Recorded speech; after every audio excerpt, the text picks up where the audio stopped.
Bulletin में सबसे पहले बात करेंगे ऋषिगंगा में जल प्रलय के बाद राहत और बचाव कार्य जारी है। आपदा को 4 दिन पूरे हो चुके हैं। तपोवन जल विद्युत परियोजना की निर्माणाधीन सुरंग में फंसे 35 कामगारों के रेस्क्यू का जो काम है वो अभी लगातार जारी है, 5वें दिन भी।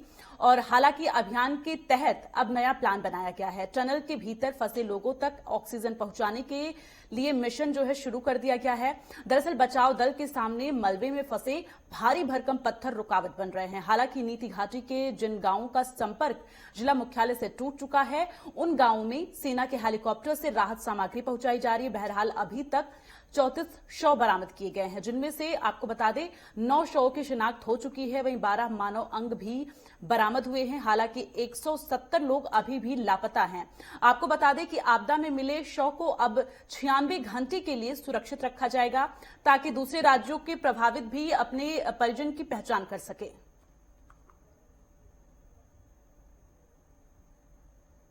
उत्तराखंड की राज्यपाल बेबी रानी मौर्य और विधानसभा अध्यक्ष प्रेमचंद अग्रवाल ने भी आज चमोली का दौरा किया है और अधिकारियों से मुलाकात कर राहत और बचाव का जो काम हो रहा है उसका फीडबैक लिया है।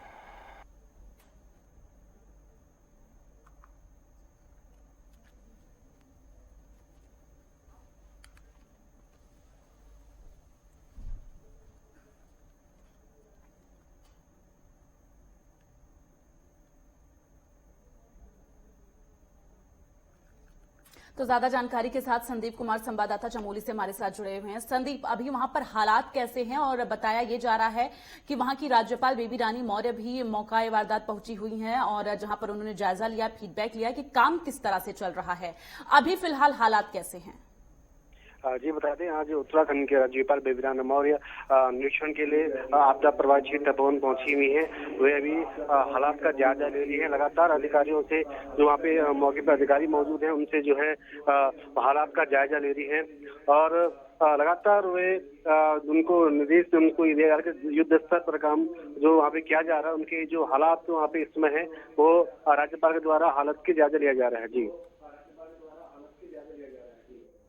ऐसे में संदीप, अभी किस तरह से वहां पर काम शुरू किया जा रहा है? कहा जा रहा है कि क्योंकि पत्थर की वजह से काफी ज्यादा रुकावटें आ रही हैं और पत्थर मलबा काफी ज्यादा, जिसकी वजह से रुकावटें आ रही है, लेकिन अब ड्रिल से जो है अभियान शुरू किया जा रहा है दोबारा से। तो ऐसे में अभी किस तरह की तस्वीरें वहां पर देखने को मिल रही हैं? जी बता दें, जो टनल में, जो तपोवन में टनल के अंदर 35 लोग फंसे हुए, इनको बचाने के लिए युद्ध स्तर पर काम किया जा रहा है।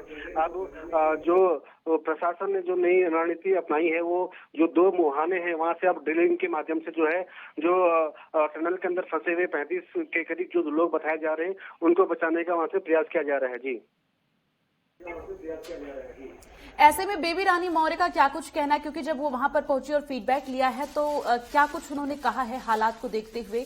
क्या जो काम चल रहा है वो निरंतर ढंग से, जाहिर सी बात है लगातार सेना वहां पर जुटी हुई है, अभियान चल रहा है, लेकिन जब वो वहां पर पहुंची और जो फीडबैक उन्होंने लिया, क्या वो संतोषजनक रहा है?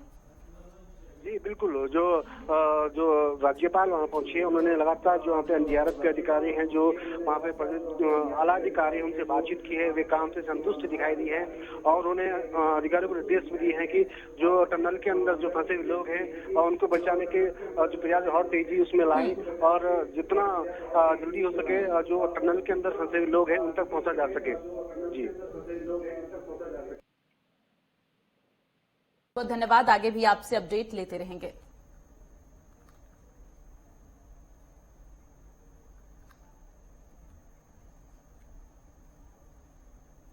तो ज्यादा जानकारी के साथ ज्ञानेंद्र तिवारी संवाददाता हमारे साथ लाइव भी जुड़ रहे हैं। ज्ञानेंद्र, सबसे पहले आपसे जानेंगे अभी किस तरह की वहां पर तस्वीरें देखने को मिल रही हैं, हालात किस तरह से हैं और जो राज्यपाल बेबी रानी मौर्य ने दौरा किया है उसमें क्या कुछ फीडबैक के तौर पर सामने आया है?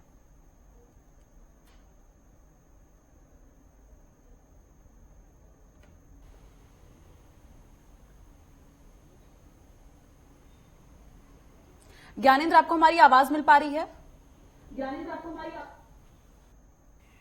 तो आपको बता दें कि आज बेबी रानी मौर्य, जो कि वहां के राज्यपाल हैं, उन्होंने वारदात जहां पर घटना हुई है वहां का दौरा किया है, फीडबैक लिया है और अभी जैसा कि हमारे संवाददाता ने बताया, संदीप ने, कि संतोषजनक फीडबैक रहा है और वहां पर कार्य जो है वो निरंतर जारी है।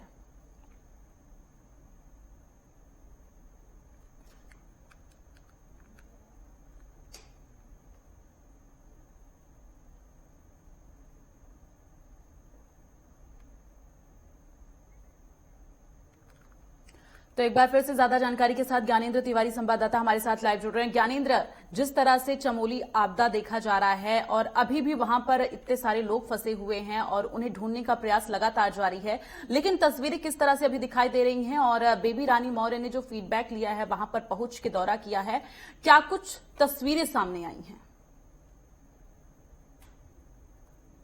देखिए, हादसे का आज 5वां दिन है और जिस तरीके से लगातार जो रेस्क्यू ऑपरेशन है जारी है, सुबह 2 बजे से रेस्क्यू ऑपरेशन आईटीबीपी के जवानों की तरफ से शुरू कर दिया गया था।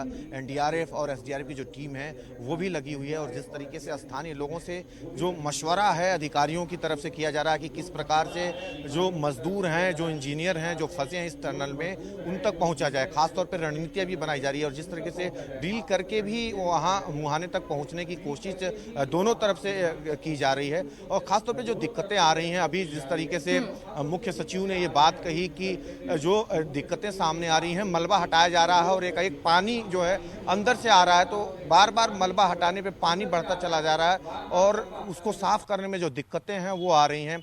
और इसके अलावा जो चट्टाने हैं अंदर, कठोर जो चट्टाने हैं वो भी मिल रही हैं, तो उन्हें हटाने की जो कवायद है की जा रही हैं। परेशानियां टनल के अंदर खुदाई की बात कही जा रही है, क्या ये अभियान शुरू हो चुका है? लगातार जारी है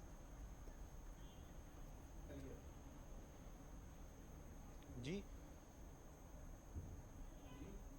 ज्ञानेंद्र, मेरा सवाल आपसे ये है कि बात ये कही जा रही है कि अब ड्रोन से खुदाई होगी और उसके बाद आगे जो रेस्क्यू अभियान है वो चलेगा, तो क्या ये अभियान शुरू कर दिया गया है, ऑपरेशन?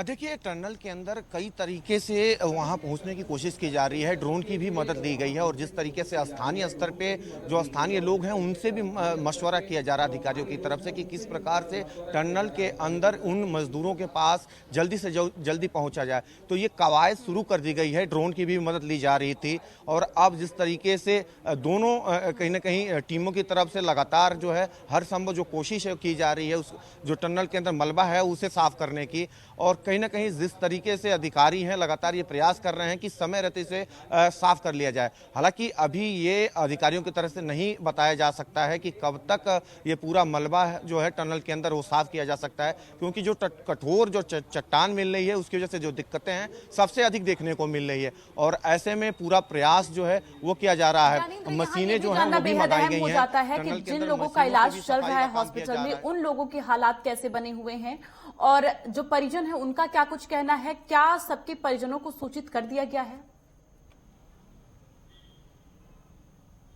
देखिए, आसपास के जो लोग हैं और या फिर जो उत्तर प्रदेश के जो मजदूर हैं जो इस टनल में फंसे हैं, उनके भी परिजन यहाँ पहुँचे हैं। प्रशासन की तरफ से उनकी जिस तरीके से उनके लिए भी जो व्यवस्थाएं हैं की गई हैं और हालांकि जो परिजन हैं, परिजनों का यही कहना है, वो दुआएं कर रहे हैं कि अंदर जो लोग फंसे हैं, जो उनके अपने लोग हैं, वो सलामत हो। लेकिन जिस तरीके से पिछले 5 दिनों से जो जिंदगियां इन टनल में फंसी हैं वो कहीं ना कहीं उन तक वो जूझ रही हैं, उन तक पहुंचने का प्रयास राज्य सरकार की तरफ से की जा रही है। सभी जो संभव मदद है वो देने की कोशिश की जा रही है। लगातार जो अधिकारी हैं वो देहरादून से भी संपर्क में हैं। जिस तरीके से मुख्यमंत्री खुद इस पूरे अभियान पे नज़र बनाए हुए हैं, जिस तरीके से रेस्क्यू ऑपरेशन चल रहा है, एक एक पल की जो अपडेट है वो मुख्यमंत्री की तरफ से ली जा रही है, मुख्य सचिव की तरफ से ली जा रही है और सबकी यही कोशिश है कि जल्दी से जल्दी इस टनल को खाली कराया जाए और जो 35 के करीब इस टनल में फंसे हुए जो मजदूर हैं, इंजीनियर्स हैं, काम करने वाले जो सारे वर्कर्स हैं, उनको बाहर निकाल लिया जाए।